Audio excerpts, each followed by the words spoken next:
Hello friends, మరి కాసేపట్లోనే ప్రధాని నరేంద్ర మోదీ అమరావతి 2.0 పనులకు ప్రారంభోత్సవం చేయబోతున్నారు. ఇక నుంచి పనులు స్పీడప్ అవుతున్నాయి అనమాట అమరావతి నిర్మాణానికి సంబంధించి. దీనికోసం భారీ జన సమీకరణ జరిగింది. 5 లక్షల మందిని ఇక్కడికి తరలించే ప్రయత్నం అయితే చేస్తున్నారు. ఉదయం నుంచి బస్సులు ఇక్కడికి చేరుకుంటున్నాయి. ప్రతి జిల్లాకు 120 వరకు బస్సులను కేటాయించారు. ప్రతి జిల్లాలోని నియోజకవర్గాలన్నింటి నుంచి జన సమీకరణ జరిగింది. వచ్చే ప్రజలకు ఎలాంటి ఇబ్బంది కలగకుండా ప్రతి బస్సులోనూ వారికి భోజనాలని, అలాగే అరటి పళ్ళు, మజ్జిగ ప్యాకెట్లు, ఓఆర్ఎస్ ప్యాకెట్లు, మంచినీళ్ళ బాటిల్ ఇలాగ ఎక్కడెక్కడ ఏర్పాటు చేశారు. అలాగే లంచ్ కూడా ఇక్కడ రాగానే పెట్టేస్తారు. మళ్ళీ సాయంత్రం అంటే ఇది అయిపోయిన తర్వాత, సభ అయిపోయిన తర్వాత ప్రధాని మోదీ వెళ్ళిపోయి వాళ్ళు ఎవరు వాళ్ళు కూడా వెళ్తారు కదా, నైట్ డిన్నర్ కూడా అనమాట. చపాతీ, అలాగే కిచిడి ఇవన్నీ కూడా వాళ్ళ బస్సులోనే ఏర్పాటు చేస్తున్నారు. సో ఎక్కడ ఎలాంటి ఇబ్బంది లేకుండా అన్ని ఏర్పాట్లు చేశారు. అలాగే వైద్య సిబ్బందిని ఓన్లీ సభాస్థలి వద్దే కాకుండా ఈ వచ్చే దారిలో ప్రతి చోట గవర్నమెంట్ హాస్పిటల్స్ ఉంటాయి కదా, అక్కడ ఆ లోకల్ వైద్య సిబ్బందిని రెడీగా ఉంచారన్నమాట. అంటే ఎండ చాలా భయంకరంగా ఉంది ఇక్కడ, తెలుసు కదా, విజయవాడ ప్లేస్ వాడు అంటాం మనం. ఇంత భయంకరమైన ఎండ ఇక్కడ ఉంది కాబట్టి ఎవరికి ఎలాంటి ఇబ్బంది కలగకుండా అన్ని ఏర్పాట్లు అయితే చేశారు. టెంట్లోనే కూలర్స్ ఏర్పాటు చేశారు. ఇక ఇన్విటేషన్ కూడా చూడండి, ఇది ఎలా ఉంటుంది ఇన్విటేషన్.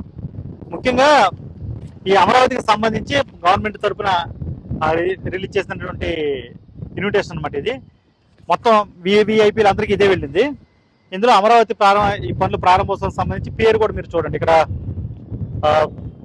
పునఃప్రారంభం, అలాగే ఇక్కడ నరేంద్ర మోదీ ప్రధాని పేరు, ఆ కింద సీఎం పేరు, సీఎం చంద్రబాబు నాయుడు పేరు. ఈ రెండు పేర్లే ఇక్కడ ప్రధానంగా ఉంటాయి.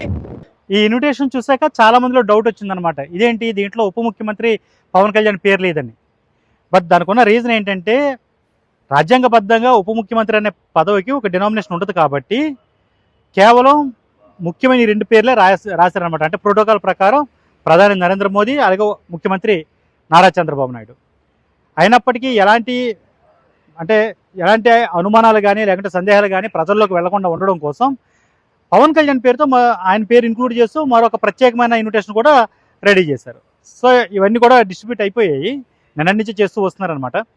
ఇప్పుడు వీళ్ళందరూ సభాస్థలి వద్దకు రాబోతున్నారు.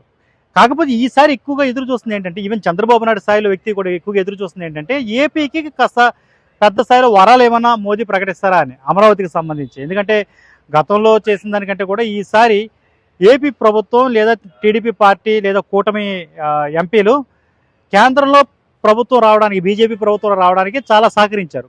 ఆ యాంగిల్లోనే మనకి ఇంతకుముందు లేనట్టుగా 15,000 కోట్ల వరకు, అఫ్కోర్స్ అది రుణమే అనుకోండి, అమరావతి కోసం ఇచ్చింది కేంద్ర ప్రభుత్వం, బడ్జెట్లో ప్రకటించారు. సో ఇప్పుడు దానికి అదనంగా అమరావతి నిర్మాణం కోసం, అంటే గతంలో పవిత్ర జలాలు మట్టి తెచ్చి, పార్లమెంట్ నుంచి మట్టి తెచ్చి వెళ్ళిపోయారు అనేదాన్ని సెంటిమెంట్గా భావించే వాళ్ళు ఉన్నారు. అలాగే దాన్ని ఒక ట్రోలింగ్ మెటీరియల్గాను చూశారు అప్పట్లో విపక్షాలు.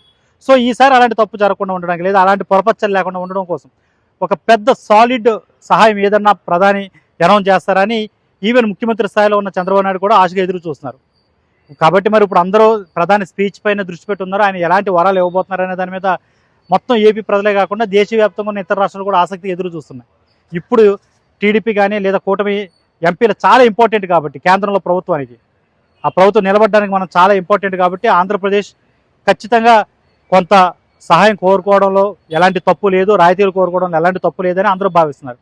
మరి ప్రధాని ఆ దిశగా ఆలోచిస్తారా? ఇప్పుడు ఇవ్వబోయే స్పీచ్లో దానికి సంబంధించిన ప్రకటన ఏదైనా ఉంటుందనే దాని మీద సర్వత్రా ఆసక్తి అయితే నెలకొని ఉంది. ప్రస్తుతం విజయవాడ రూట్లన్నీ కూడా ఒక నాకాబంది అంటారు కదా, కర్ఫ్యూ అంటారు కదా, ఆ టైపు వాతావరణాన్ని సూచిస్తున్నాయి. ఎక్కడికక్కడ ట్రాఫిక్ని డైవర్ట్ చేశారు.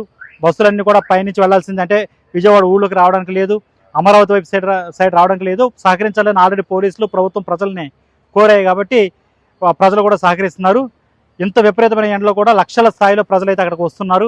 సో ఇప్పుడు ప్రధాని 4 గంటలకు సభ చేరుకుంటారు. ఆయన ఎలాంటి స్పీచ్ ఇస్తారనే దాని మీద సర్వత్రా ఆసక్తి అయితే నెలకొని ఉంది. మరిన్ని అప్డేట్స్ కోసం చూస్తూనే ఉండండి ఏబీపీ దేశం.